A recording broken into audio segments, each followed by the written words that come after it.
reciting A Red, Red Rose by Robert Burns.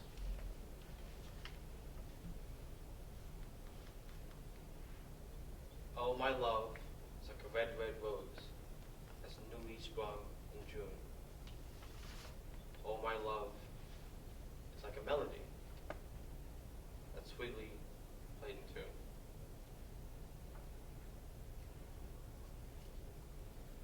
So fair art thou, my bonny lass, so deep in love am I.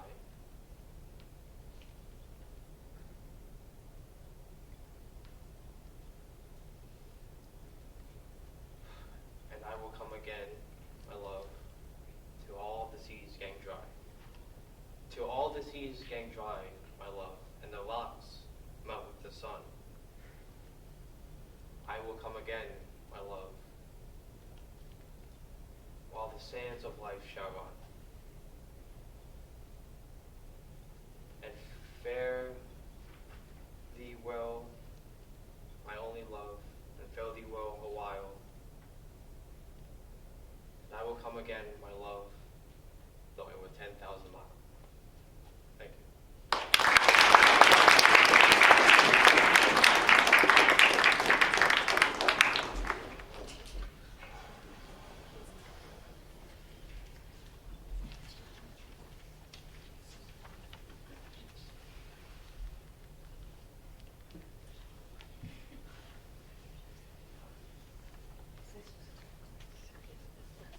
Archer Castle.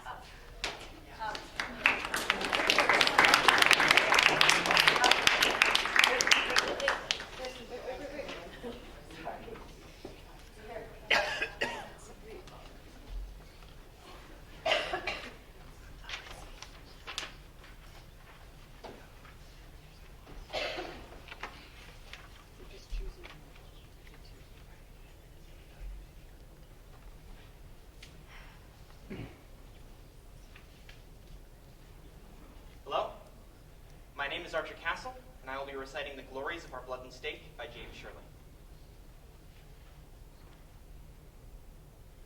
The glories of our blood and state are shadows, not substantial things. There is no armor against fate. Death lays his icy hand on kings. Scepter and crown must tumble down, and in the dust be equal made with the poor crooked scythe and spade. Some men with swords may reap the field and plant fresh laurels where they kill, but their strong nerves at last must yield. They tame but one another still. Early or late, they stoop to fate and must give up their murmuring breath when they, pale captives, creep to death. The garlands wither on your brow, then boast no more your mighty deeds.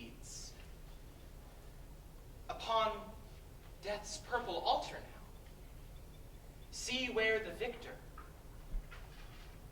victim bleeds. Your heads must come to the cold tomb. Only the actions of the just smell sweet and blossom in their dust. Thank you.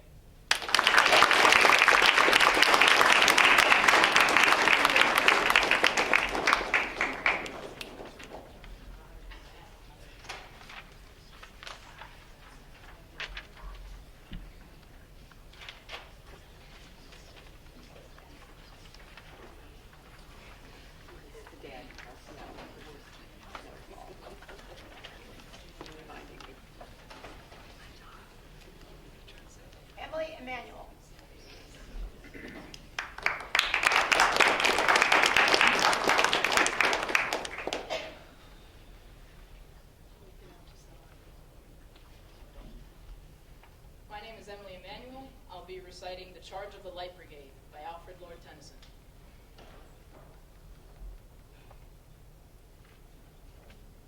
Half a league, half a league, half a league onward, all in the valley of death, rode the 600. Forward, the Light Brigade, charge for the guns, he said. Into the valley of death, rode the 600. Forward, the Light Brigade. Was there a man dismayed? Not, though the soldier knew someone had blundered. Theirs not to make reply. Theirs not to reason why. Theirs but to do and die. Into the valley of death rode the 600. Cannon to right of them, cannon to left of them, cannon in front of them volleyed and thundered. Stormed at with shot and shell, boldly they rode, and well into the jaws of death, into the mouth of hell, rode the 600. Flashed all their sabers bare, flashed as they turned in air, sabering the gunners there, charging in army, while all the world wondered. Plunged in the battery smoke, right through the line they broke. Cossack and Russian reeled from the saber stroke, shattered and sundered. Then they rode back, but not the 600. Cannon to right of them, cannon to left of them, cannon behind them, volleyed and thundered, stormed at with shot and shell, while horse and hero fell. They that had fought so well came through the jaws of death, back from the mouth of hell. All that was left of them, left of 600. When can their glory fade? Oh, the wild charge they made, all the world wondered. Honor the charge they made. Honor the Light Brigade. Noble 600. Thank you.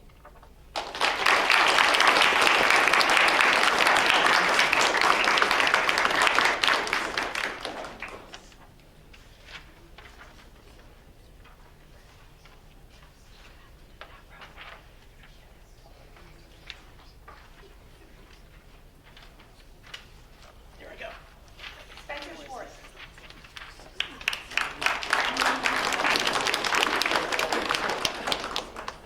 Hello, my name is Spencer Schwartz, and I will be reciting After Working 60 Hours for What Reason by Bob Hiccup. The best job I had was moving a stone from one side of the road to the other. This required a permit, which required a bribe. The bribe took all my salary, yet because I hadn't finished the job, I had no salary. And to pay the bribe, I took a job moving the stone the other way. Because the official wanted his bribe, he gave me a permit for the second job. When I pointed out that the work would be best completed if I did nothing, he complimented my brain and wrote a letter to my employer, suggesting promotion on stationery bearing the wings of a raptor spread in flight over a mountain, smaller than the bird. My boss, fearing my intelligence, paid me to sleep on the sofa and take lunch with the official who required a bribe to keep anything from being done.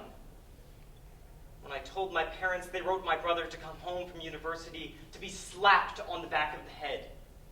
Dutifully, he arrived and bowed to receive his instruction, at which point sense entered his body, and he asked what I could do by way of a job.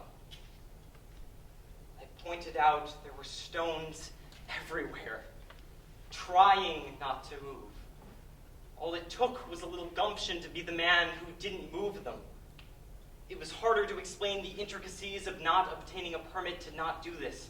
Just yesterday, he got up at dawn and shaved, as if the lack of hair on his face has anything to do with the appearance of food on an empty table. Thank you.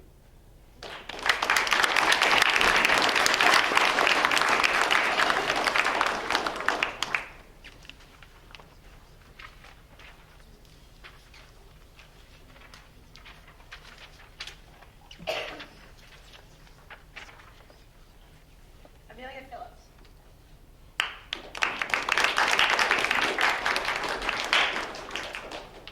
My name is Amelia Phillips, and I'm going to be doing Awaking in New York by Maya Angelou. Curtains, forcing their will against the wind. Children sleep, exchanging dreams with seraphim. The city drags itself awake on subway straps. And I, awake as a rumor of war, lie stretching into dawn, unasked and unheeded. Thank you.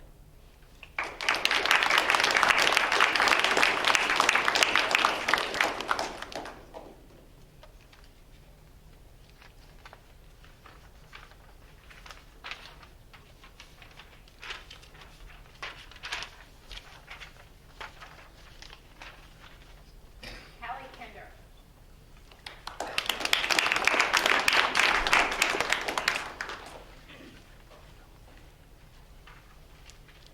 Hi, I'm Callie Kender, and I will be reciting "Oh Could I Raise the Darkened Veil" by Nathaniel Hawthorne. Oh, could I raise the darkened veil, which hides my future life from me? Could unborn ages slowly sail before my view, and could I see my every action painted there? To cast one look I would not dare, their poverty and grief might stand, and dark despair's corroding hand would make me seek the lonely tomb and slumber in its endless gloom. Then let me never cast a look in fate's fixed, mysterious book. Thank you.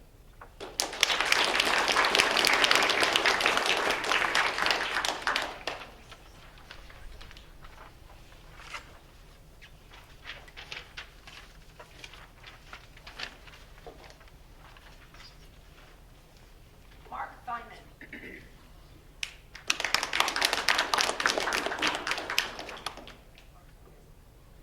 Not here. Not yet.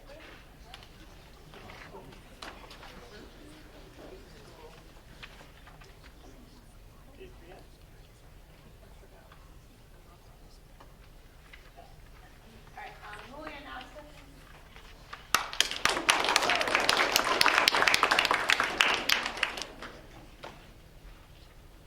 Hi, my name is Amelia Nasta, and I will be reciting Le Sporting Club de Monte Carlo for Lena Horne by James Baldwin. The lady is a tramp, a camp, a lamp. The lady is a sight, a mite, a light.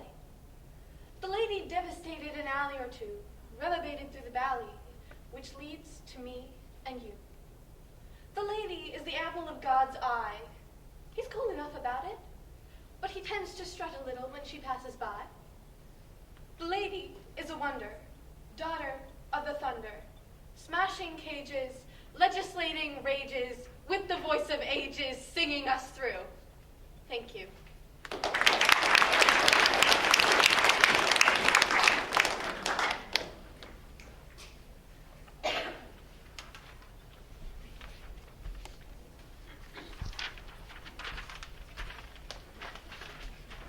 Julia Geffro.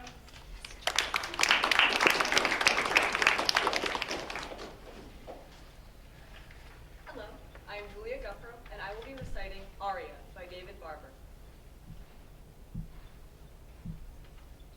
What if there were a way to vanquish all this shame with a wash of varnish, instead of wishing the stain would vanish? What if you gave it a glossy finish? What if there were a way to burnish all this foolishness, all the anguish? What if you gave yourself leave to ravish all these ravages with famished relish? What if this were your way to flourish?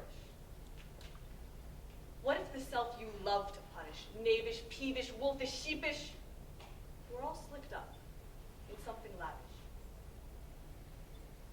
Why so squeamish? Why make a fetish out of everything you must relinquish? Why not embellish what you can't abolish? What would be left if you couldn't brandish all this slavishness you failed to banish? What would you be without this gibberish? What if the true worth of the varnish were to replenish your resolve to vanquish every vain wish before you vanish? Thank you.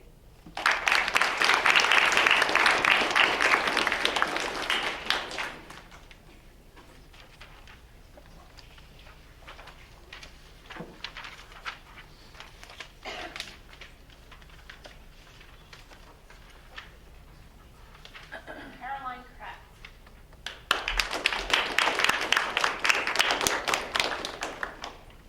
My name is Caroline Kratz, and I will be reciting The Faithful by Jane Cooper.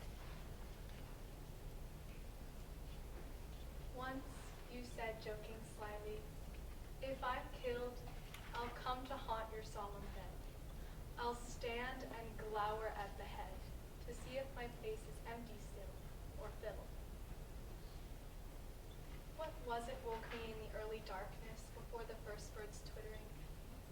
A shape, dissolving and flittering, unsteady as a flame in a drafty house. It seemed a concentration of the dark burning by the bedpost at my right hand, while to my left, that no man's land of sheet stretched palely as a false morning. All day, I have been sick and restless. This evening, curtained with all the lights on, I start up, only to sit down. Why should I grieve after 10 years of grieving? What if last night I was the one who lay dead, while the dead burned beside me, trembling with passionate pity at my blameless life and shaking its flame-like head? Thank you.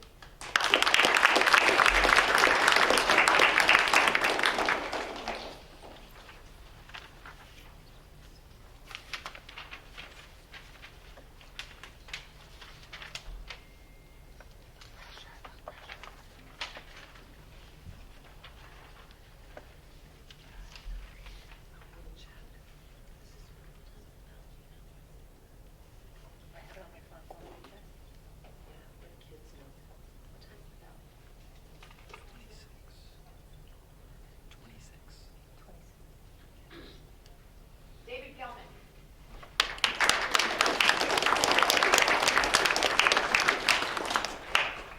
Hi, I'm David Gelman, and I will be reading Harold's Chicken Shack, number 86, by Nate Marshall. When I went to summer camp, all the white kids had a tendency to shorten names of important institutions. Make Northwestern University into NU, International Relations into IR. Everybody started calling me Nate. Before this, I imagined myself Nathaniel A., maybe even N. Armstead, to dig up my granddad. I wrote my whole name on everything. Eventually, I started unintentionally introducing myself as Nate. It never occurred to me that they could escape the knowings of my name's real length as a shorty. Most of the kids in my neighborhood couldn't say my name.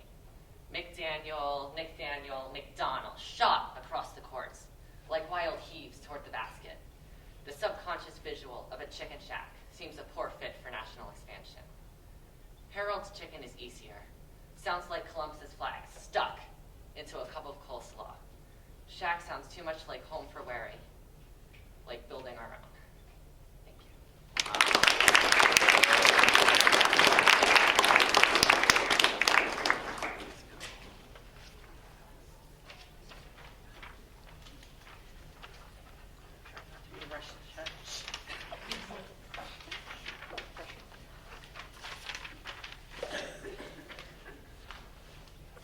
Ben Sparling.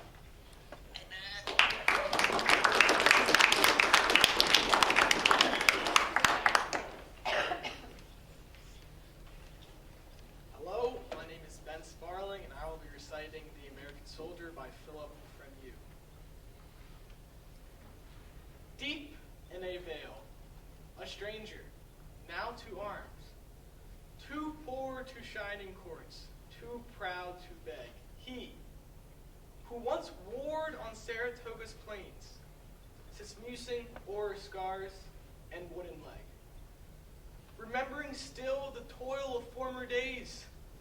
To other hands he sees his earnings paid.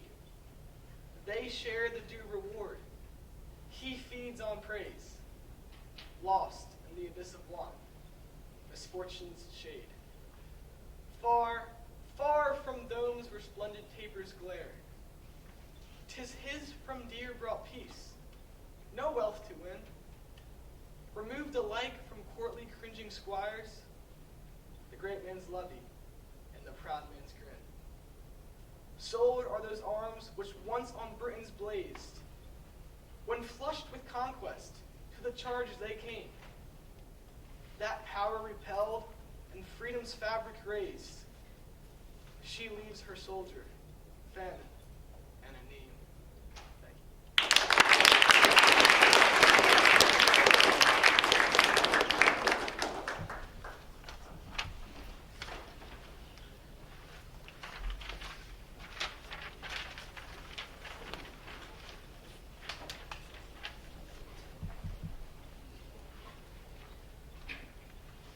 Josie Inman.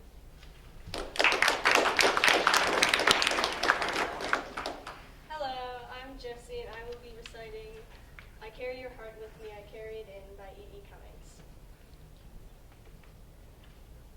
I carry your heart with me. I carry it in my heart. I am never without it. Anywhere you go, I go, my dear, and whatever is done by only me is your doing, my darling. I fear no fate, for you are my fate, my sweet. I want no world, for beautiful, you are my world, my true.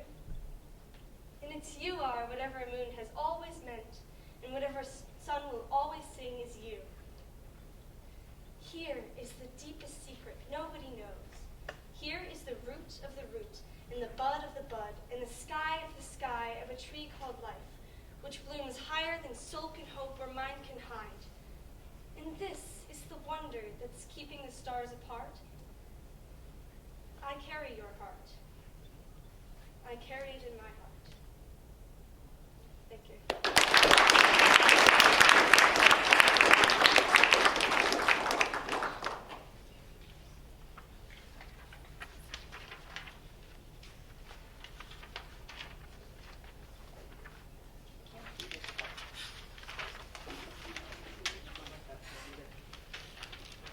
Janie Packman.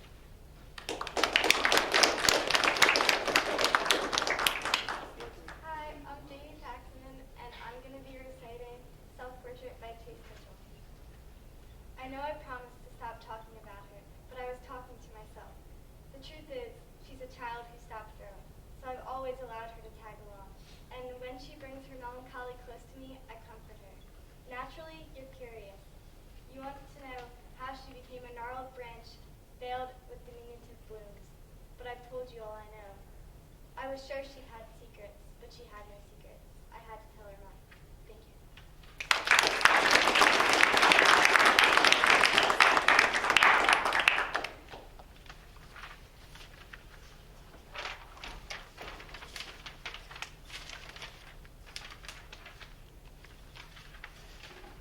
Ellie Simon.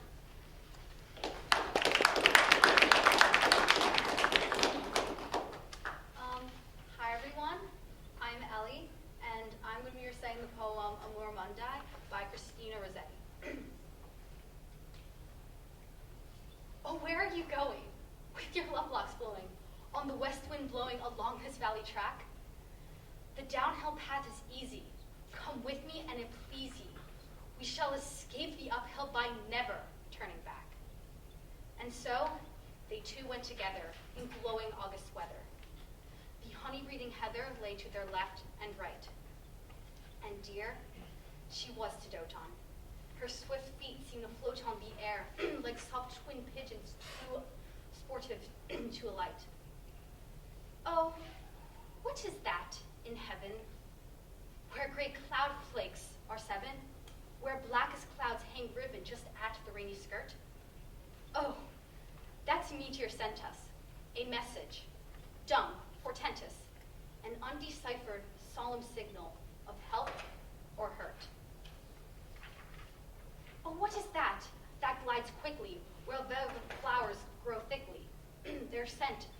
becomes rich and sickly. A scaled and horned snake. Oh, what's that in the hollow, so pale I quake to follow? Oh, that's a thin, dead body, which awaits the eternal term. Turn again, my sweetest, turn again, false and fleetest. The beaten way thou beatest, I fear is hell's own track. Nay, too steep for hill mounting, nay, too late for cost counting. The downhill path is easy, but there's no turning back. Thank you.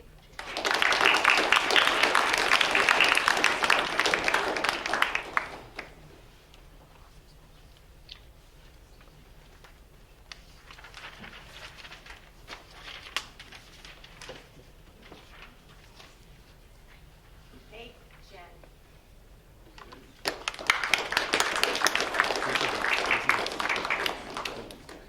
Hello, my name is Nate Jane, and I will be reciting Across the Bay by Donald Davy.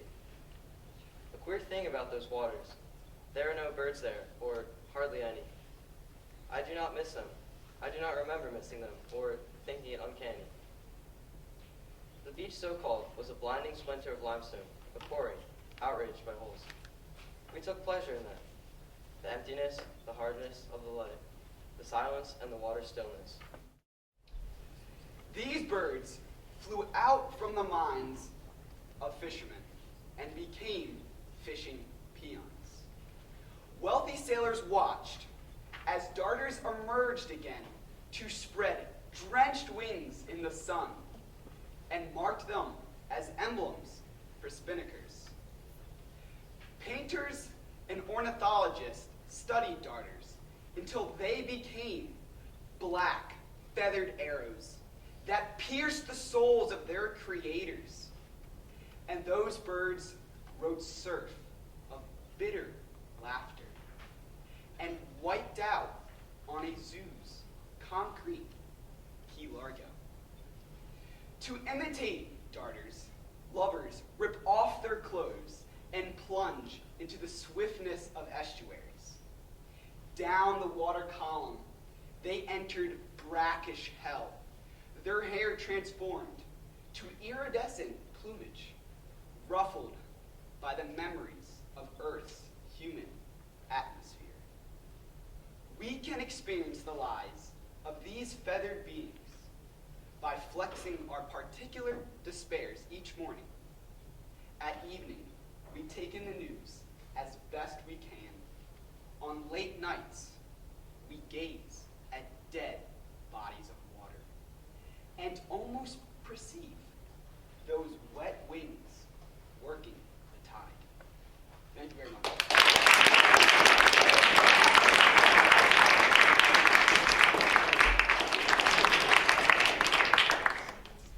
I'm Eleanor Garrison, and I will be reciting Semblance Screams by Liz Waldman. A moth lies open and lies like an old bleached beech leaf, a lean-to between window frame and sill. Its death protects a collection of tinier deaths and other dirts beneath. Although the white paint is water-stained, on it, death is dirt and halfness. The just severed tiger lily is drinking its glass of water, I hope. This hope is sear. This hope is severe. What you ruin ruins you too, and so you hope for favor. I do. The underside of a ladybug wanders the window. I wander the continent, my undercarriage not as evident, so go more perilously it seems to me. But I am only me. To you it seems clear I mean to disappear, and am mean and project on you some ancient fear. If I were a bug, I wouldn't want to be this giant winged thing, spindly like a crane fly, skinny-legged like me, kissing the cold ceiling, seeking. It came in with me last night when I turned on the awake, afraid it would touch my face. It wants out. I want out too. I thought you a way through, arms wide for wings, your suffering mine. Twinned. Scream.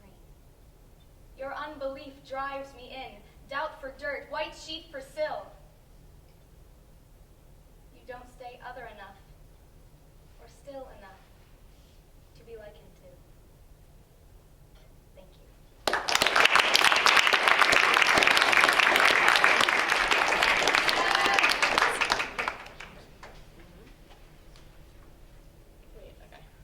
Hi, my name is Isabella Salino, and I'm going to be reciting Domestic Situation by Ernest Hilbert.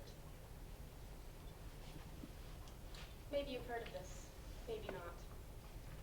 A man came home and chucked his girlfriend's cat in the wood chipper. This really happened. Dinner wasn't ready on time. A lot of other little things went wrong. He spat on her father, who came out when he heard about it. He also broke her pinky, stole her checks, and got her sister pregnant. But she stood by him, stood strong, because she loved him. She loved him, you see. She actually said that, and then she went on and married him. She felt some sort of unique call. Don't try to understand what another person means by love. Don't even bother. Thank you.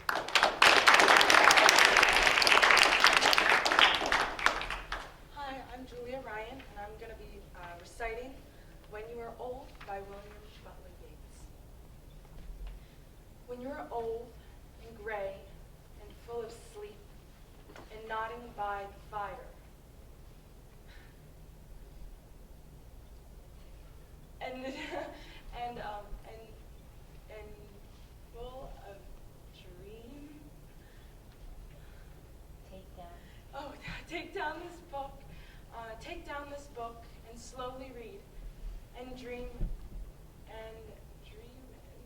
Of the soft. of the soft, and dream of the soft look your eyes had once, and of their shadows deep.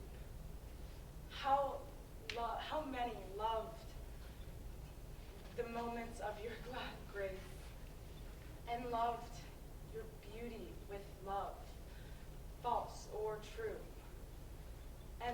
But one man loved the pilgrim in you, and loved the sorrows of your changing face.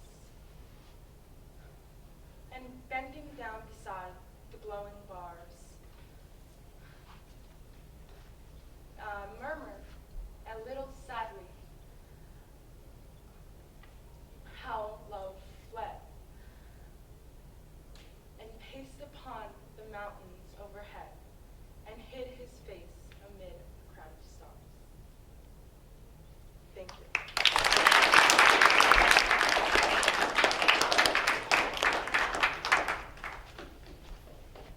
Hello, my name is Sophia Bush, and this is Not Waving But Drowning by Stevie Smith. Nobody heard him, the dead man, but still he lay moaning. I was much further out than you thought, and not waving, but drowning. Poor chap. He always loved larking, and now he's dead. It must have been too cold for him. His heart gave way, they said. Oh no, no, no. It was always too cold. Still, the dead one lay moaning. I was much too far out all my life, and not waving, but drowning. Thank you.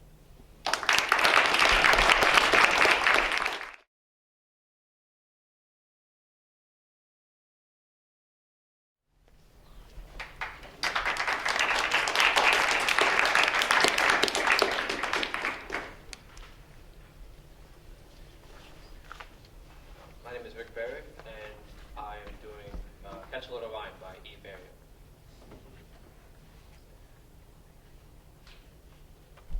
Once upon a time, I caught a little rhyme. I set it on the floor, but it ran right out the door. So I chased it on my bicycle but it melted to an icicle. I scooped it up in my hat, but it turned into a cat. I caught it by the tail, but then it stretched into a whale. So I followed it in a boat, but it changed into a goat.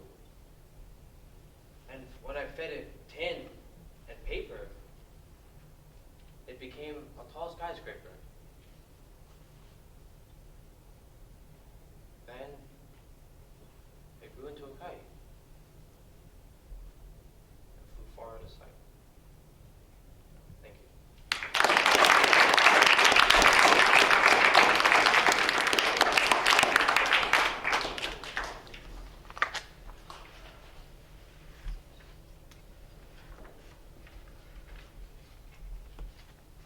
Hello, my name is Archer Castle, and I'll be reading Harold and the Purple Crayon by D. Gilson. Berkeley psychologists told Harold his anger was justified. What parents let their child go for a midnight walk under no moon? I couldn't have been more than 4, Harold told the doctor in her crisp beige office. Doctor, could it ever be okay for a 4-year-old to eat 9 different types of pie? Harold asked her. Call me Lisa, the doctor replied. Everyone knew Harold could draw. By sophomore year, he was critiquing grad students. By 20, Harold knew exactly when to quote Sontag. Standing in front of a professor's latest pastel of Mojave succulents. This just makes me think how in place of a hermeneutics, we need an erotics of art. Harold's professors would hum and nod their dragon heads, though none of them understood exactly what Harold said. By senior year, Harold became distant. His work increasingly angry. Apple trees. Their fruit rotting in monochrome purple under the notable lack of a moon. Thank you.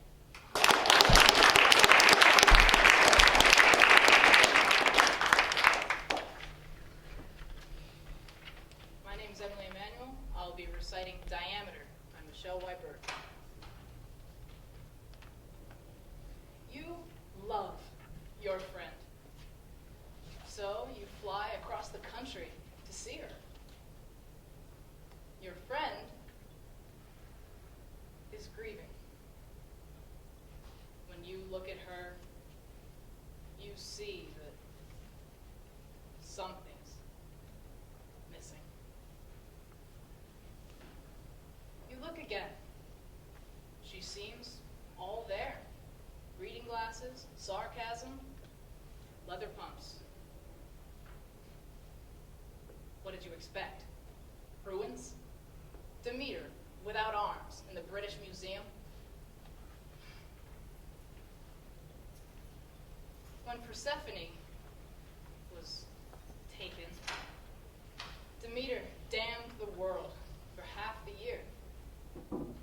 The other half remained warm and bountiful. The Greeks loved symmetry. On the plane, the man next to you read a geometry book, the lesson on finding the circumference of a circle. On circumference, you can find the way around if you know the way across. You try to cross with your friend.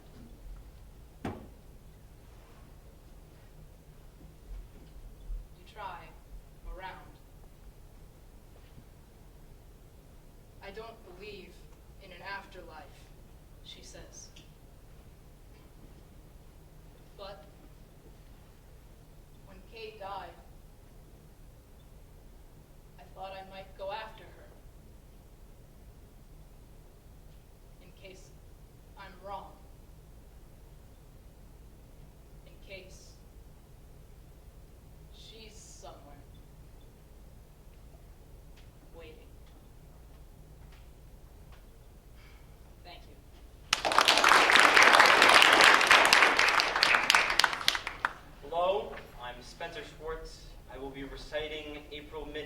by Arthur Simmons. Side by side through the streets at midnight, roaming together through the tumultuous night of London in the miraculous April weather. Roaming together under the gaslight, day's work over. How the spring calls to us here in the city, calls to the heart from the heart of a lover.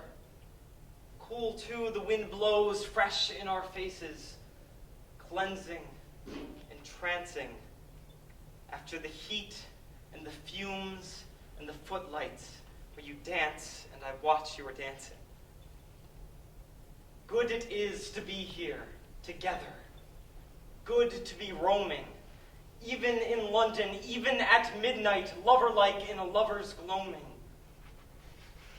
You the dancer, and I the dreamer. Children together, wandering lost in the night of London, in the miraculous April weather. Thank you.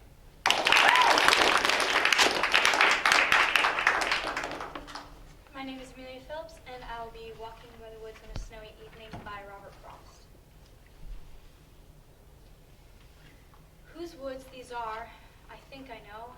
His house is in the village, though. He will not see me stopping here to watch his woods fill up with snow. My little horse must think it queer to stop without a farmhouse near. Between the woods and frozen lake, the darkest evening of the year. He gives his harness bells a shake to ask if there is some mistake.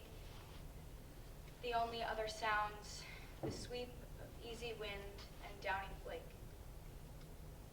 The woods are lovely, dark and deep. But I have promises to keep and miles to go before I sleep. And miles to go before I sleep. Thank you.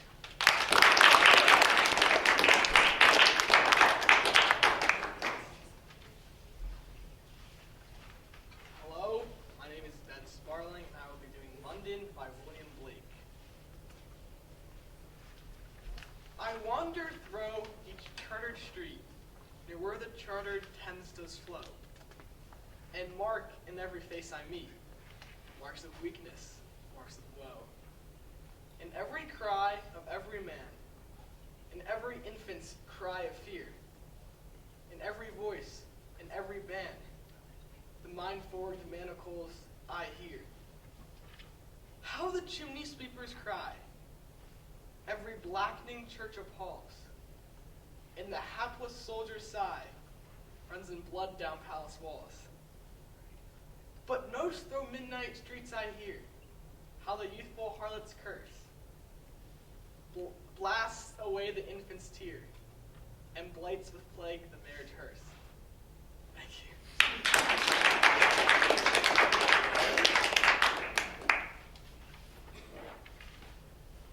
Hello, I'm Amelia Nasta, and I will be reciting the author to her book by Anne Bradstreet. Thou ill-formed offspring of my feeble brain, who after birth didst by my side remain, till snatched from thence by friends less wise than true, who thee abroad, exposed to public view, made thee in rags, halting to the press to trudge, where errors were not lessened, all may judge. At thy return my blushing was not small, my rambling brat in print should mother call. I cast thee by as one unfit for light, thy visage was so irksome in my sight, yet being mine own at length, affection would thy blemishes amend, if so I could. I washed thy face, but more defects I saw, and rubbing off a spot, still made a flaw. I stretched thy joints to make thee even feet, yet still thou runs more hobbling than is meet. In better dress to trim thee was my mind, but not save homespun cloth in the house I find. In this array, mongst vulgars mayst thou roam, in critics' hands beware thou dost not come, and take thy way where yet thou art not known. If for thy father ask, say thou hast none. And for thy mother, she, alas, is poor, which caused her thus to send thee out of door.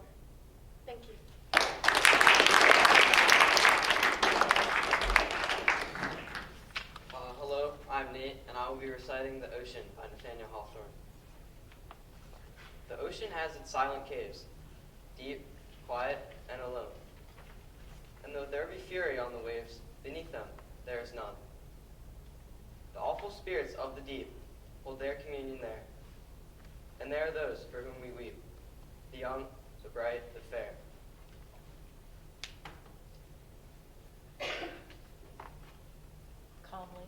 Calmly, the wearied seamen rest beneath their own blue sea. The ocean solitudes. The ocean's solitudes are blessed, for there is purity. The earth has guilt, the earth has care. Unquiet are its graves, but peaceful sleep is ever there, beneath the dark blue waves. Thank you. Hello, I'm Julia Guffro, and I will be reciting Flowers by Cynthia Zarin. This morning, I was walking upstairs from the kitchen, carrying your beautiful flowers. The flowers you brought me last night. Calla lilies and something else. I'm not sure what to call them. White flowers. Of course, you had no way of knowing. It has been years since I bought white flowers, but now you have, and here they are again. I was carrying your flowers, and a coffee cup, and a soft yellow handbag, and a book of poems by a Chinese poet in which I had just read the words, "Come or go, but don't just stand there in the doorway." As usual, I was carrying too many things. You would have laughed if you saw me. It seemed especially important not to spill the coffee as I usually do, as I turned up the stairs inside the whirl of the house as if I were walking up inside the lilies. I do not know how to hold all the beauty and sorrow of my life. Thank you. My name is Caroline Kratz, and this is Requests for Toy Piano by Tony Hoagland.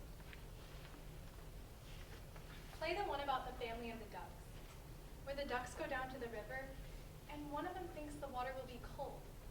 But then they jump in anyway, and like it, and splash around. No. I must play the one about the nervous man from Palestine in row 14, with a brown bag in his lap in which a gun is hidden in a sandwich. Play the one about the handsome man and woman standing on the steps of her apartment, and how the darkness and her perfume and the beating of their hearts conjoin to make them feel like leaping from the edge of chance? No.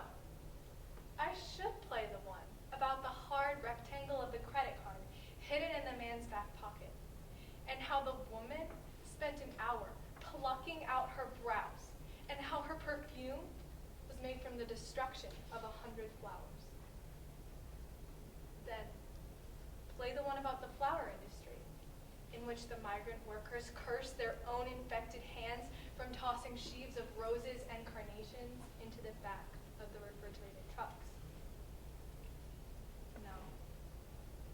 I must play the one about the single yellow daffodil standing on my kitchen table, whose cut stem draws the water upwards, so the plant is filled with the conviction that the water has been sent to find and raise it up from somewhere so deep inside the earth, not even flowers can deliver. Thank you. Hi, I'm David Gilman, and I will be reciting George Moses Horton, Myself, by George Moses Horton. I feel myself in need of the inspiring strains of ancient lore, my heart to lift, my empty mind to feed, and all the world explore. I know that I am old, and never can recover what is past, but for the future may some light unfold, and soar from age's blast. I feel resolved to try, my wish to prove, my calling to pursue, or to mount up from the earth into the sky to show what heaven can do. My genius from a boy has fluttered like a bird within my heart, but could not thus confine her powers employ to impatient to depart.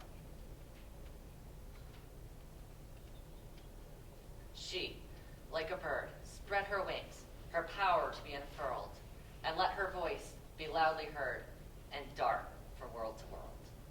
Thank you.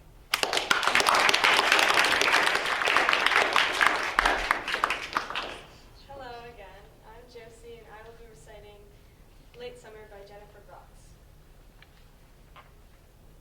Before the moths have even appeared to orbit around them, the street lamps come on.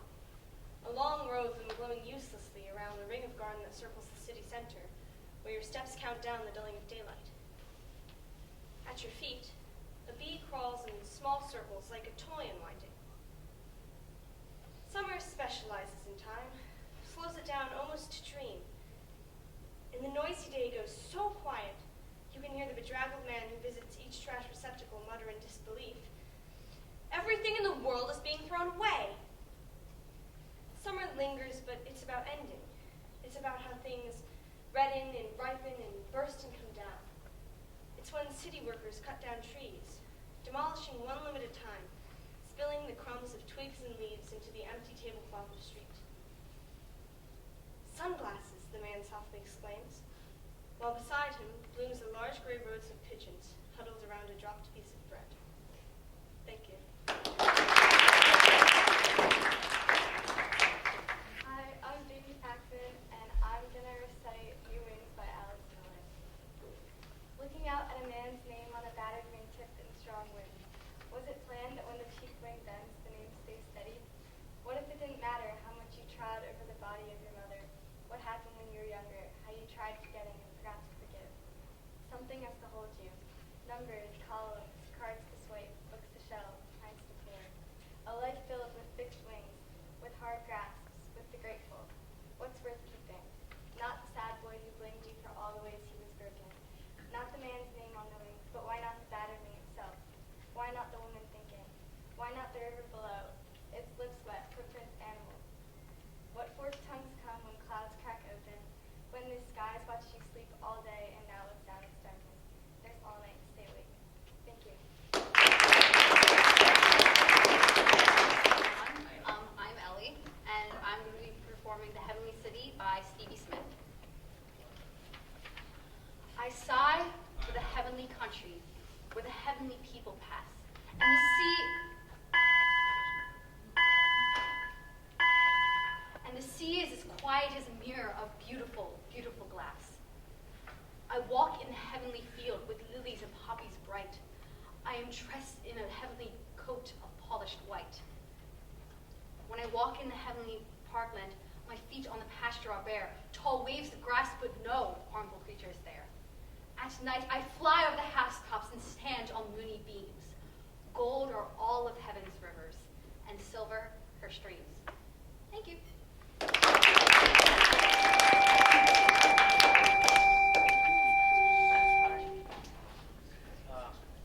I'll be reciting The Redeemer by Siegfried Sassoon. Darkness. The rain slushed down, the mire was deep. It was past 12 on a midwinter night when peaceful folk in beds lay snug asleep. There, with much work to do before the light, we lugged our clay-sucked boots as best we might along the trench. Sometimes a bullet sang, and droning shells burst with a hollow bang. We were soaked, chilled, and wretched, every one. Darkness, the distant wink of a huge gun. I turned through the black ditch, slowly to storm. A rocket fizzed and burned with blanching flare, and looked the face of what had been a form floundering in murk. He stood before me there. I said that he was Christ, stiff in the glare, leaning forward from his burdening task, both arms supporting it, his eyes on mine, stared from the woeful head that seemed a mask of mortal pain and hell's unholy shine. No thorny crown, only a woolen cap he wore, an English soldier, white and strong, who loved his time like any simple chap, good days of work and sport and homely song. Now has learned that nights are very long, and dawn a watching of the windowed sky, but to the end, unjudging, he will endure horror and pain, not intent to die, that Lancaster unlooming may stand secure. He faced me, reeling in his weariness, shouldering his load of plank so hard to bear. I say that he was Christ, who wrought to bless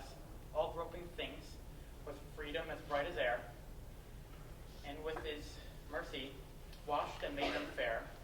Then the flames sank, and all grew black as pitch, while we began to struggle along the ditch.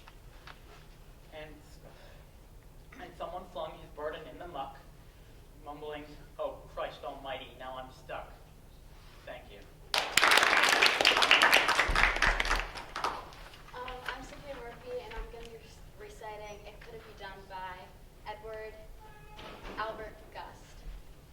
Somebody said that it couldn't be done, but he with a chuckle replied that maybe it couldn't, but he would be one who wouldn't say so till he tried. So he buckled right in with a trace of a grin on his face. If he worried, he hid it. He started to sing as he tackled the thing that couldn't be done, and he did it. Somebody scuffed, "Oh, you'll never do that. At least no one ever has done it." But he took off his coat, and he took off his hat, and the first thing we knew, he'd begun it.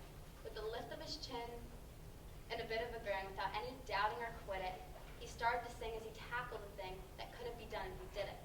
There are thousands to tell you it cannot be done. There are thousands to prophesy failure. There are thousands to point out to you one by one the dangers that wait to assail you.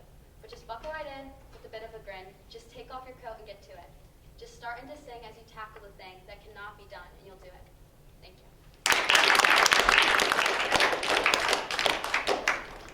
My name is Ethan Chan. I will be reciting Ars Poetica by Archibald MacLeish. A poem should be palpable and new, as a globe of fruit, dumb, as old medallions to the thumb, silent as a sleeve worn stone,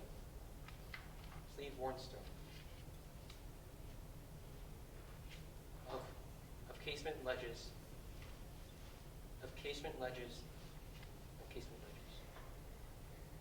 A poem should be motionless in time as the moon climbs. Weaving, the moon releases, twig by twig, the night entangled trees. Weaving, the moon behind the winter leaves. Memory, the mind. A poem should be motionless in time. A moon climbs.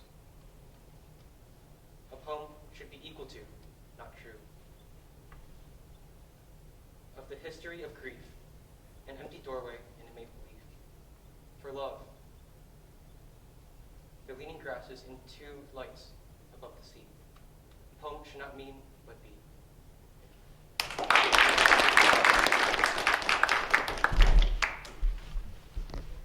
I will be reciting Stopping by Woods on a Snowy Evening by Robert Frost. Whose woods these are, I think I know. His house is in the village, though. You will not see me stopping here to watch his woods fill up with snow. My little horse must think it queer to stop without a farmhouse near, between the woods and frozen lake, the darkest evening of the year. He gives his harness bells a shake to ask if there's some mistake. The only other sound, the sweep of easy wind and downy flake. The woods are lovely, dark and deep, but I have promises to keep, and miles to go before I sleep, and miles to go before I sleep. Thank you.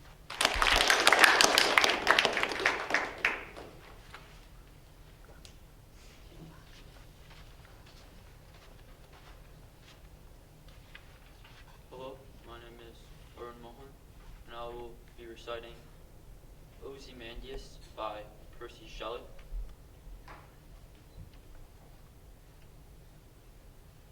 I met a traveler from an antique land who said, "Two vast and trunkless legs of stone stand in the desert. Near them, on the sand, half sunk, a shattered visage lies, whose frown and wrinkled lip and sneer of cold command tell that a sculptor well those passions read, which yet survive, stamped on these lifeless things, the hand that mocked them and the heart that fed. And on the pedestal these words appear. My name Ozymandias, King of kings. Look on my works, ye mighty, and despair. Nothing beside remains around the decay of that colossal wreck. Boundless and bare, the lone and level sands stretch far away. Thank you.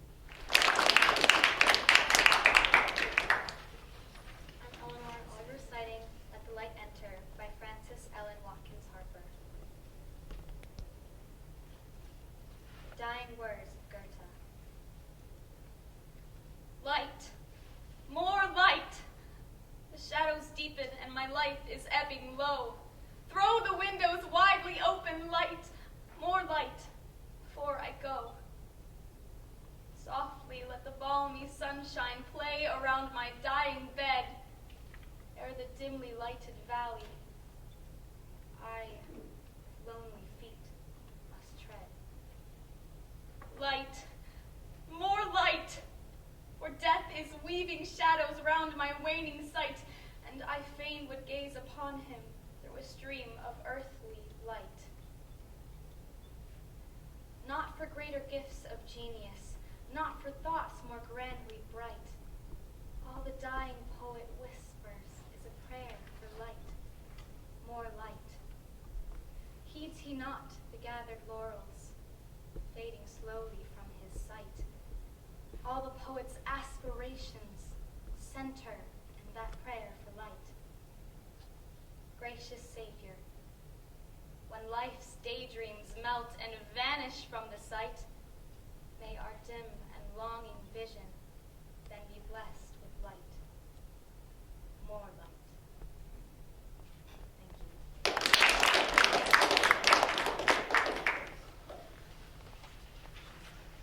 Hello.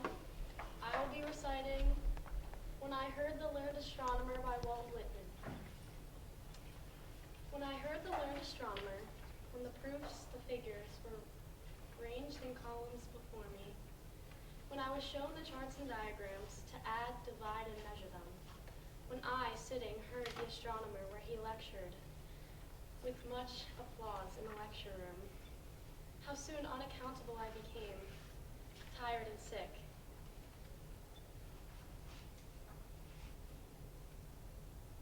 Till, rising and gliding out, I wandered off by myself in the mystical, moist night air, and from time to time looked up in perfect silence at the stars. Thank you.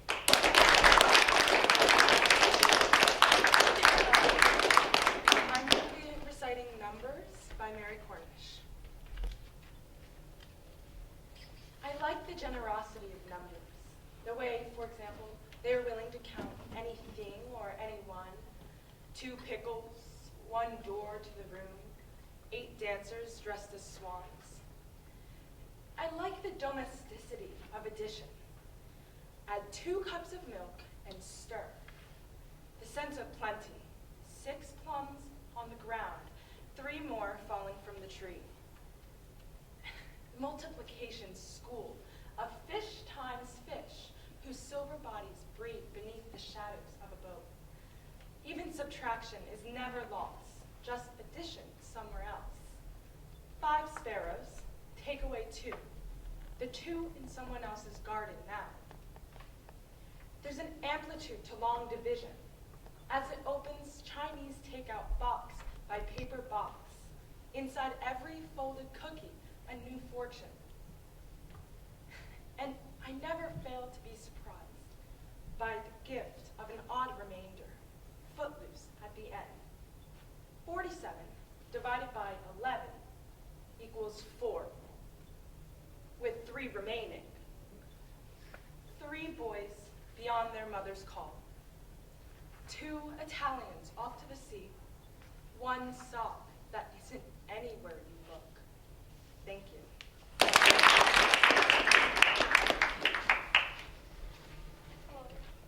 Sophia again. And this is The Albatross by Kate Bass. When I know you are coming home, I put on this necklace, Glass beads on a silken thread, a blue that used to match my eyes. I like to think I am remembering you. I like to think you don't forget. The necklace lies heavy on my skin. It clatters when I reach down to lift my screaming child. I swing her, roll her in my arms until she forgets. The beads glitter in the flicker of a TV set as I sit her on my lap and wish away the afternoon. I wait until I hear a gate latch lift, the turn of key in lock. I sit amongst toys and unwashed clothes. I sit and she fingers the beads until you speak in a voice that no longer seems familiar, only strange. I turn as our child tugs the string. I hear a snap and a sound like phone.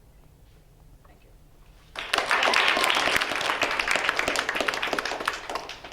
Hello, my name is Matthew Scarling, and I will be reciting The Ocean.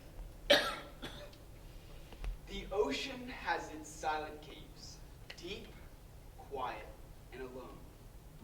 Though there be fury on the waves, beneath them there is none. The evil spirits of the deep hold their communion there, and there are those for whom we weep, the young, the bright, the fair. Calmly the wearied seamen rest beneath their own blue sea.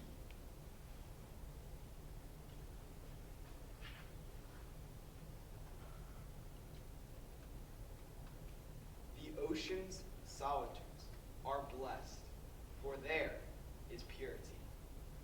The earth has guilt, the earth has care. Unquiet are its graves, but peaceful sleep is ever there beneath the dark blue waves. Thank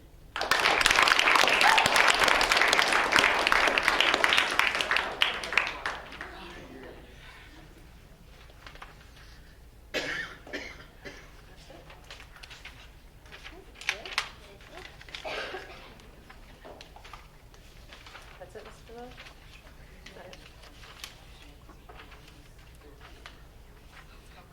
We had one person who was not required.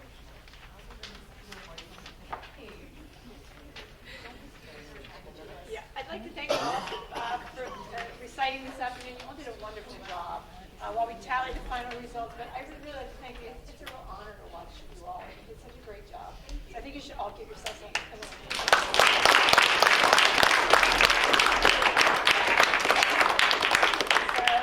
So it's tied for third place is Julia Gaffro, Eleanor Garrison, and Sophia Bush.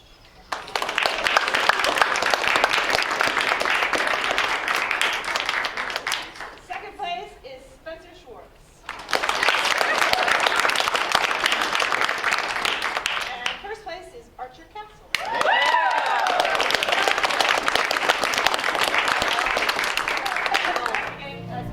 Thank you all, and it's a great afternoon. And I encourage you, if you're going to be here next year, to compete again, because it's really a wonderful experience.